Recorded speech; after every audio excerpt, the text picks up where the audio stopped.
战机起飞捍卫我国领空，而驾驶的正是女飞官郭文静。飞行前仔细检查所有装备，丝毫不马虎。而郭文静可是突破层层关卡，才完成飞行梦想，并创下我国女兵转飞官首例。跟着飞机离地，其实很开心，我觉得很不可思议。我还就是回头看一下，一回神，其实全身都是汗，对你根本没有心情回想说，我刚刚看了什么风景。回想首次飞行经验，郭文静仍难以忘怀。而完成梦想这条路并不容易。我当时候就已经设定目标，说我想要去尝试看看这个飞行。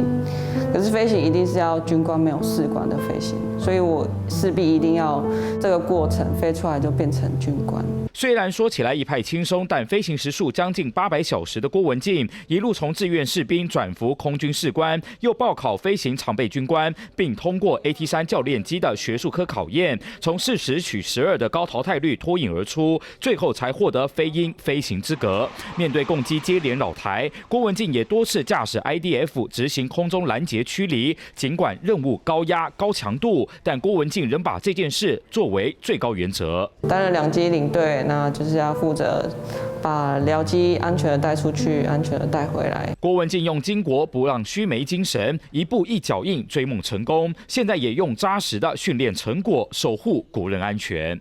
3立新闻台周凯台北报道。